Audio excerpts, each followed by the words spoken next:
Coming up next, we have an exclusive sit-down interview with the attorney representing Subbu Vedam. I think that once more, the fact that he's been exonerated and his name has been cleared is a huge psychological benefit to him. Plus, an inside look at Penn State's homecoming parade that will take place tonight. And a historic inn caught fire and burned to the ground early Sunday morning. The Center County Report starts now.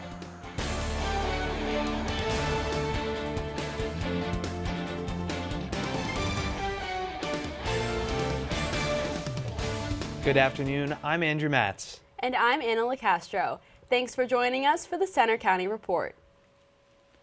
Our top story, the lawyer for the man released from prison after 40 years when a Center County judge overturned his conviction, says he is hopeful for his client's future, even though Subbu Vedam is now in federal custody. For Subbu's case, the age of the case, all the procedural hurdles, the fact that we even had a hearing was a really big deal. And of course, to be able to get the exoneration is even a bigger deal. Attorney Gopal Balachandran spoke exclusively with the Center County Report's Hannah Newar. He's been representing Vedam since 2022. Vedam, a native of India, was released from SCI Huntington last Friday. Immigration agents then took him into custody immediately because of drug charges from the 1980s. He is now held in the Moshannon Valley Processing Center. His attorney says, although he hasn't spoken to Vedam since his detainment, he's optimistic about his chances for release. I know it's crazy as it sounds. I do think we have to trust the process, despite all of the rhetoric that has gone and kind of filled the airwaves around immigration and ICE. There were still processes that are at work in the United States, and that's a good thing. Vedam did have a permanent resident status in the United States at the time of his arrest. Balachandran said it could be months before his immigration status is resolved. Fire stations across Center and Union counties responded to a fire at a historic inn over the weekend. Reporter Danielle Dempsey has more. Over 200 years of history gone in a matter of minutes. A massive fire destroyed the Woodward Inn in Haines Township early Sunday morning. Also known as the Stagecoach Inn, it first opened in 1814. An overnight stopping place for travelers and a hub for Penn's Valley locals. But the tavern was much more. We are heartbroken for the owners. We're heartbroken for the community. That was a particularly iconic and special historic site. It was on the National Register of Historic Places. Mary Sorensen, the executive director of the Center County Historical Society, says their mission is to preserve historical sites like the Woodward Inn. They are the holders of history of a community, and are places where visitors can come. So it also provides a tourism resource. The Milheim Fire Company reported to the scene around 2:30 a.m. after a neighbor called 911. More than a dozen regional fire companies helped fight the blaze. The building was unoccupied and no injuries were reported.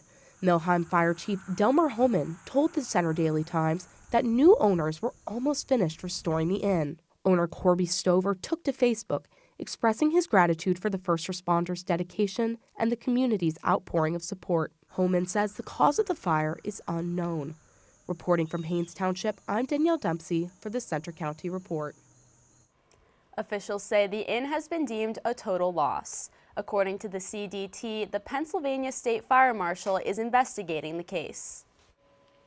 Air traffic controllers are now experiencing short staffs and delays across the nation as the federal government shutdown enters its second week. The Trump administration has furloughed as many as 750,000 federal employees while the standoff continues. A memo from the White House's Office of Management and Budget suggests that workers are not guaranteed back pay.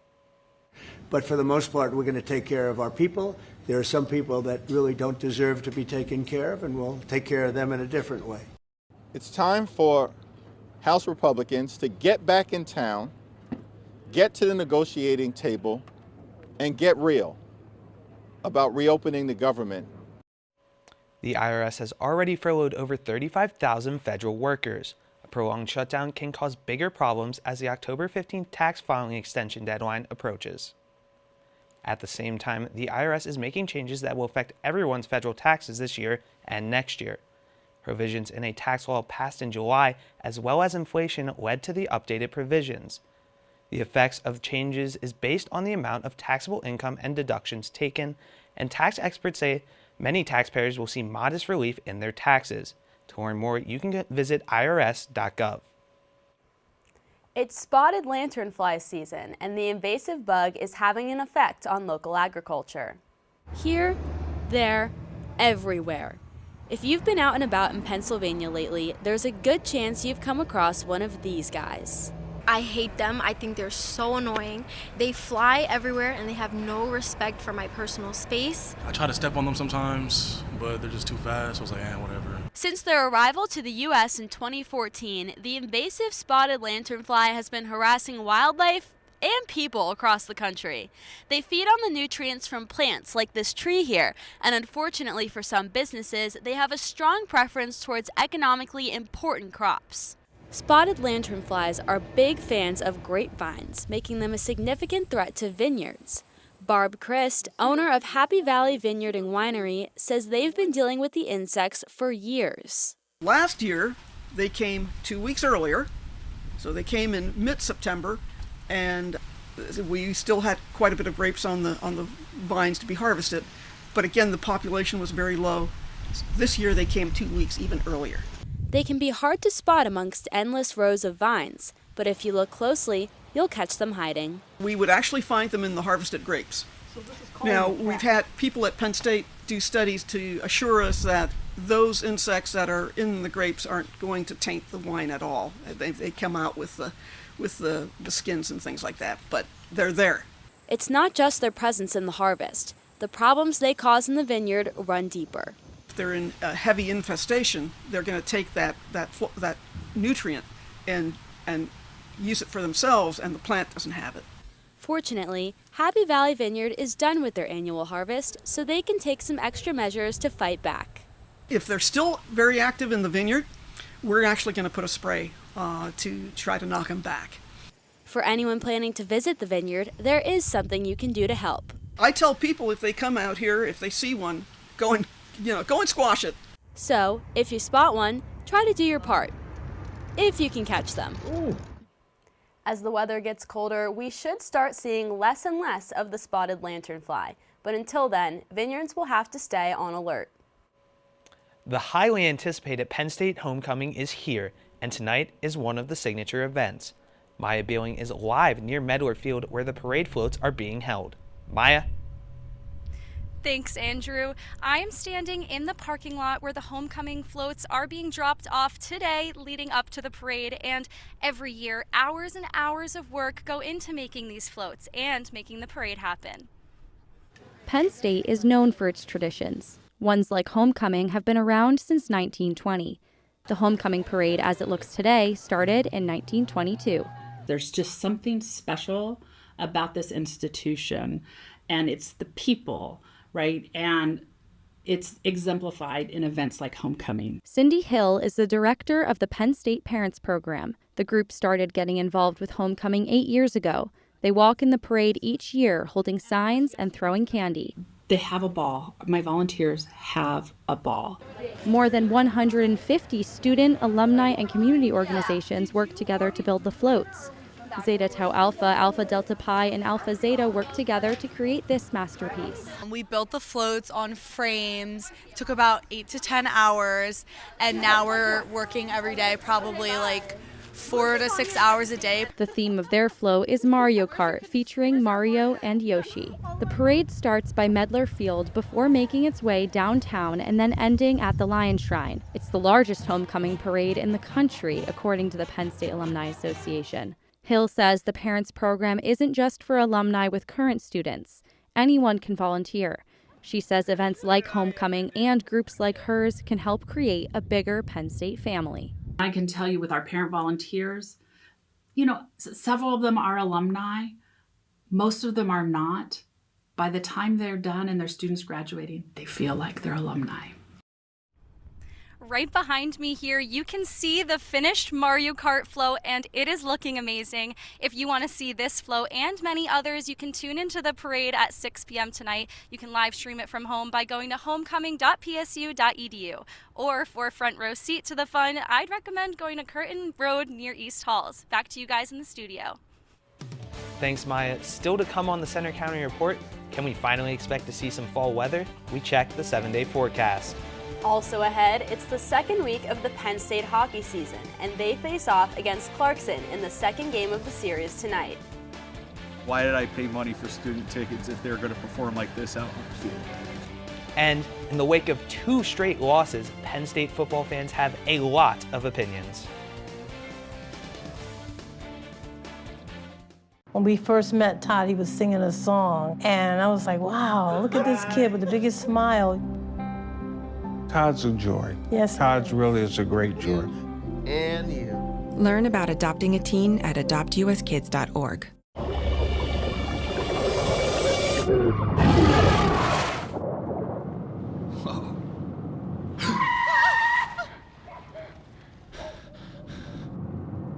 Eyes forward. Don't drive distracted. Children are the greatest joy and our best hope for a better future. Friends, they are the future. But did you know that millions of kids are facing hunger every day? Food is not just food. It's energy, health, confidence, hope, and even love. Yes, love. Thank you! Learn more about how No Kid Hungry is helping end child hunger in America at helpnokidhungry.org.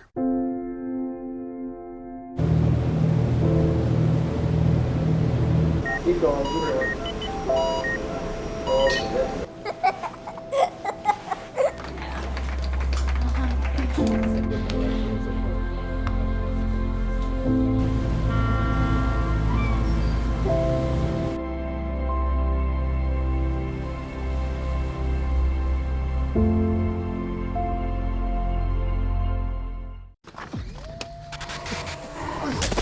Multiple studies have shown that marijuana can slow both driver reaction and response time, which can be really dangerous. He's here. He's here. Wait. What? I can't drive. Why? My. Oh.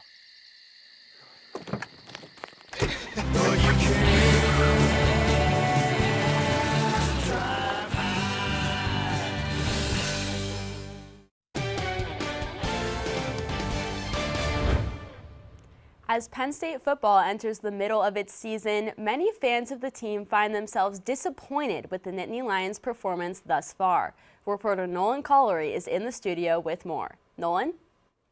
Thanks, Anna. The Penn State Nittany Lions are coming off the heels of a 37-42 loss at the hands of the UCLA Bruins. The Bruins entered the game winless with the worst scoring offense in the Big Ten. Now, Penn State stands at 3-2 with a difficult stretch of games to come. I had the opportunity to take to the campus of Penn State to get the reactions of students of the university. Take a look. Wow, this is probably the worst case scenario, the worst thing that has probably happened to me as a Penn State football fan in my short time here. At the beginning of the 2025 college football season, the Penn State Nittany Lions were the second-ranked team in the country according to the AP poll. Now, just under 2 months later, the team is unranked for the first time since 2022. We already know that Penn State has fallen out of favor with the AP voters as the team finds itself outside the top 25 for the first time this season. But what about with Penn State students and faculty? Today we are on Pateen Mall between Old Main and the Willard Building, and we're looking to ask folks what they think about this team this season. What are your thoughts right now about the state of Penn State football? It's just kind of sad. Not adapting, not adjusting, and then losing to UCLA on the road is pretty much unacceptable for a program like this. Yeah, season's over. Season's over. Season's over. It's like mathematically pretty much impossible for us to make the playoffs unless we do something that we've never done, which is win out. After Penn State's losses to both Oregon and UCLA, some fans I spoke with are beginning to question the safety of head coach James Franklin's job. I think ultimately you have all that talent, you have all of that potential for success, and if it doesn't materialize, that is your fault, James Franklin. Coach Franklin, love the guy, but he's been riding the coattails off that Ohio State win back in 2016, and that's the only reason he still has a job here. Now fans are forced to face the reality that the goal of a national championship is on life support. I'm seeing a realistic 3 losses at the least this season. They do have the talent. They just need to kind of find themselves again. So it won't be a total lost cause, but yeah, I think your natty hopes are kind of done. Of all the fans we spoke with, they weren't angry. just disappointed. How do you feel about this team, expectations compared to where they're playing? Yeah, I mean, it sucks. I wanted to see this team go all the way, and it sounds stupid, but there was a part of me that really thought they had a chance to do that.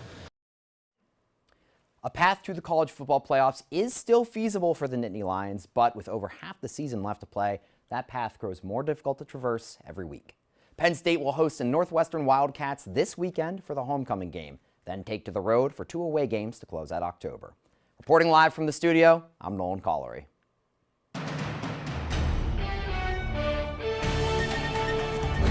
Thanks, Nolan. I like your graphic over there, Unhappy Valley. And if you're like me, it's also, and you don't like the cold, yeah, you're pretty unhappy this morning. But temperatures are a little bit warmer now. This morning, though, we saw our first freeze in State College, our first since April 17th. The temperature reached 32 degrees this morning. Williamsport was at 30, but Pittsburgh and Philadelphia were a little bit warmer than the rest of the state, especially Pittsburgh. Outside of Beaver Stadium this morning, got mostly clear skies, just a few stray cumulus clouds in the distance, but overall, it's going to be a pretty beautiful day. Great weather for a homecoming parade. Temperature 54 now in State College, 56 in Phillipsburg, and across the region, we're in the mid-50s right now. Pittsburgh's already at 58. Erie a little warmer at 59. In Philadelphia, being the warm spot of the state, once again, sitting at a temperature of 62 degrees this morning. So I mentioned that the weather's going to be great for the homecoming parade. We're expecting skies to be mostly sunny, clear skies for the parade tonight, no issues with the weather. And then tomorrow for a big game day, they got probably cloudy skies with temperatures in the mid-60s. But then, you know, once that sun goes down, then temperatures will really start to cool off. But we'll see lows in the 40s again, so it won't be as cold as it was last night. Current futurecast, rather, we've seen just a few clouds throughout the area. So again, weather's going to be great for the football game. Our next system, we're watching for a few showers late overnight Saturday and into Sunday. But Sunday is really when the rain's going to come. So if you have any plans this weekend, tomorrow is going to be the best day because Sunday is looking pretty wet out there. If you zoom out a little bit farther and take a look at one of our computer models, you can see that it is bringing the coastal system. In fact, we could call this a nor'easter, and if it was winter, we'd be talking about snow, but it's going to be way too warm for that. So we're just going to see rain, but we do need that rain with the drought situation building up, and well, we'll get some relief for that on Monday and Tuesday, rather Sunday, Monday, and Tuesday. So beginning of next week, we'll see some relief from that. Today, though, we'll see skies mostly sunny, 62 degrees, a little bit warmer than yesterday. But tonight will be a lot warmer than last night with a low of 42 degrees. Tomorrow will be a lot warmer today, though, with the high of 66 degrees. And on that 7-day forecast, you can see temperatures are about right around average. Our average high this year is 63 degrees. We're watching for that next system, though, on Sunday, Monday. So if you have any plans this weekend, though, Sunday's going to be the better, or Saturday's going to be the better day. So good weather for the game tomorrow. That's good to have some great football weather tomorrow. This great football weather moving in. Actually, this morning when I came in here, my car had frosted it. So those cold temperatures, of course, not fun so far. Yeah, there was definitely a chill in the air this morning. We had to kick the heat on in our house, which is bad for the utility bill, but I will say it definitely feels like football outside. Thanks, Daniel. Now we'll head over to Mike Landis with sports. Coming up in sports, Penn State football looks to rebound on home turf after the loss to UCLA.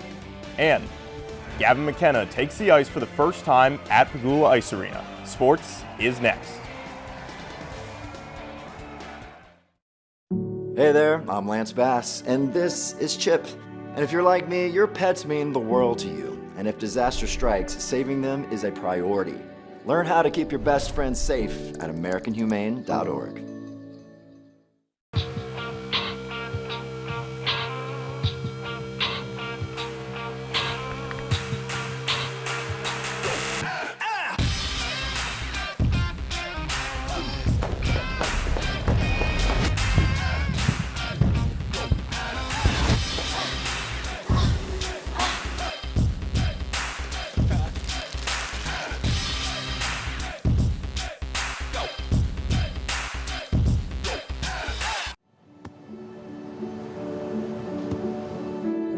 I don't remember how it started. Go to that. Our back and forth. It always came back. Dad! You probably don't remember what you told me, That was perfect. but I heard every word.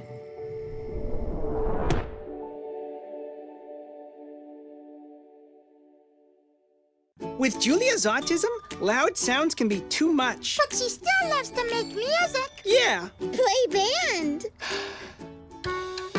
Early screening for autism can make a lifetime of difference. Find out more at screenforautism.org.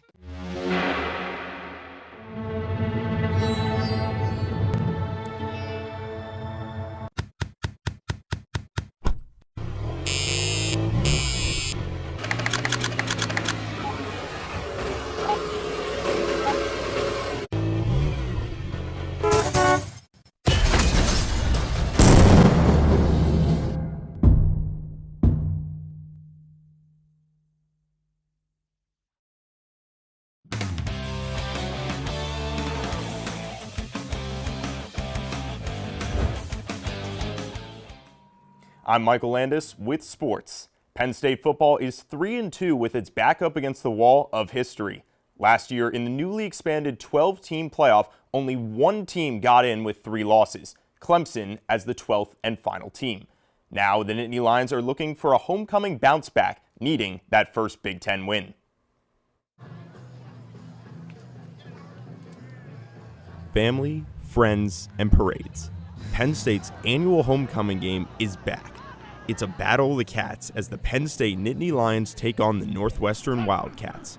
Penn State is still looking for their first conference win after starting 0-2 for the first time since 2020. With last week's historic upset against UCLA in Pasadena, the Nittany Lions now find themselves in unfamiliar territory, unranked for the first time since 2022. But that hasn't changed James Franklin's 1-0 mindset. We need to overcome it as quickly as we possibly can, tune out the noise, focus on getting better. The homecoming week leading up to the game includes activities like the student-run homecoming parade, the Guard the Lion Shrine Vigil, and the selection of the homecoming court. On the field, the team will be honoring the past again, wearing their Generations of Greatness uniforms in a stripe-out themed game. As the Nittany Lions prepare, Gabriel Nwosu says he embraces all types of energy on the field. I feed off of negative energy all the time. I mean, that's what you do when you go to a away environment. So that's what makes college football so special. Positive or negative, like, we're going to excel no matter what. So that's all that matters. Despite disappointment from some fans, players are excited to be back in front of the home crowd. The fuel comes from within us. So we the ones who bring the fuel. And yeah, it might be, a little hostile. But, we all know that once we get that win, that you want to know, they're going to love it. So, kickoff for tomorrow's homecoming game against Northwestern is 3:30 p.m. You can listen live on Penn State Com Radio with our broadcast team at Beaver Stadium.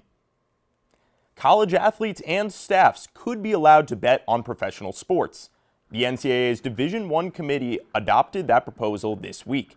By the end of the month, Divisions 2 and 3 are expected to discuss the matter. If all 3 divisions vote yes, the new rule would be implemented by November 1st. The NCAA's current policy prevents student athletes and staff from placing wagers on college sports.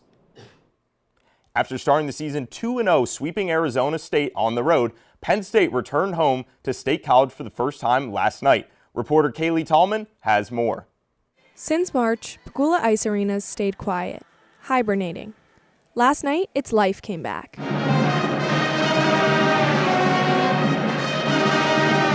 Penn State is coming off a remarkable season, capped off by a trip to the Frozen Four, after not winning a conference game until January. The home opener marked a transition between last season and this season, with the raising of the Frozen Four banner. Now that the Frozen Four banner hangs up safely in the rafters, Penn State can officially close the book on last season and write this season's story. Now that all starts with NHL top prospect Gavin McKenna, and the fans here sure are ready to say welcome home to Hockey Valley. Unfortunately for those fans, Clarkson rained on McKenna's homecoming parade. The Golden Knights silenced the crowd early, scoring just over a minute into the game, but Penn State was quick to respond with a goal from J.J. Wiebusch. Wiebusch went on to score 3 more goals, becoming the first player in Penn State's history as a D1 program to score 4 goals in a game. He has a knack, is what you see. Like he's obviously skilled. His hand skills are excellent. but he does have a knack. He has a knack for finishing, and he has a knack for getting open. We wish his effort wasn't enough for Penn State. Clarkson scored 4 unanswered goals to win 6-4. They out-hit us. They did the little things right. Capitalized when we made mistakes. So Penn State has the chance to rebound against the Golden Knights in Game 2 of the series. We know we have a very solid team this year, and every game we're going to get the other team's best, and we need to be ready for that. And I think that's kind of where we show up tonight. Reporting in State College, I'm Kaylee Tallman for the Center County Report.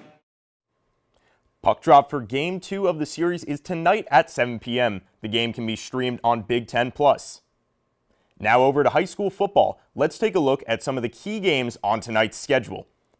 The Penn Cambria Panthers host the Tyrone Golden Eagles. The Panthers haven't lost since week 3 of the season. Tyrone hasn't beaten Penn Cambria since 2020. The Bishop Guilfoyle Marauders head to Sidman to take on the Forest Hills Rangers. Both teams enter the matchup at 6 wins and 1 loss. Both of their losses came to the Richland Rams. BG won their last meeting 49-7 in 2022. The 6-1 State College Little Lions host the Central Dauphin East Panthers to Memorial Field. Tonight is State High's senior night and last home game of the regular season. CD East comes in on a 3-game win streak.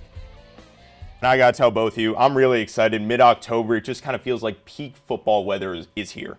Yeah, I mean, you talk about the weather, playoff football season for high school right around the corner, of course, and Penn State in their homecoming game.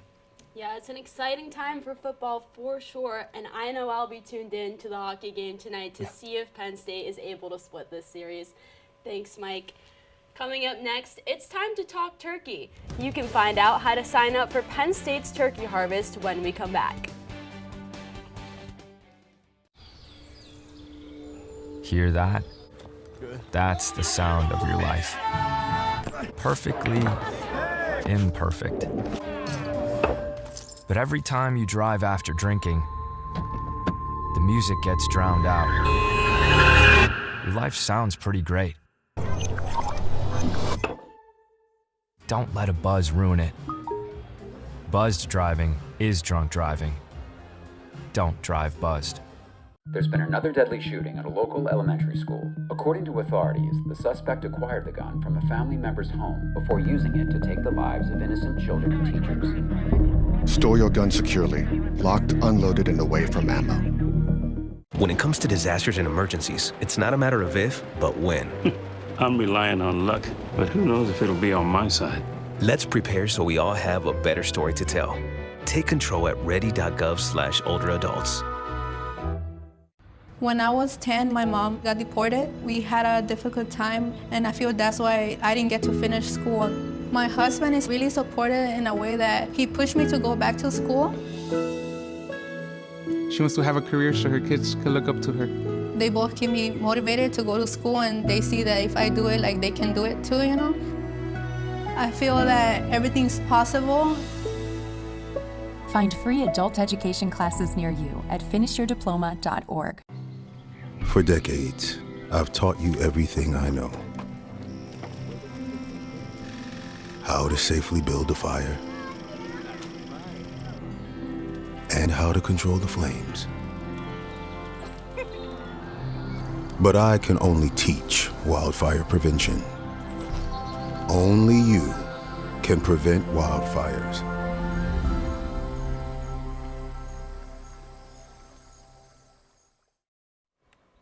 This Thanksgiving, you and your family can get a turkey from Penn State. The Penn State Poultry Science Club's annual fall turkey sale is just around the corner. Every year, the club sells about 300 birds, all raised and processed here at Penn State. People just rant and rave about our turkeys. I don't think there's anything particularly special about them. They say that they taste better, but I think they just like the idea that this is a Penn State product that was cared for, raised by Penn State students and faculty. The sale goes live on October 17th at noon. That's all for today's newscast. We hope you'll join us on Tuesday for our next local news update. Have a good weekend.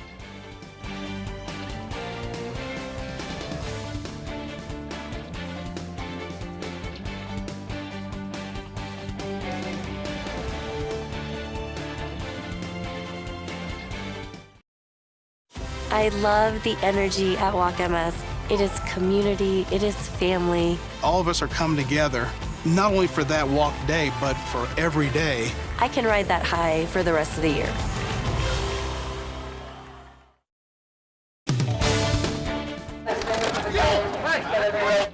Coming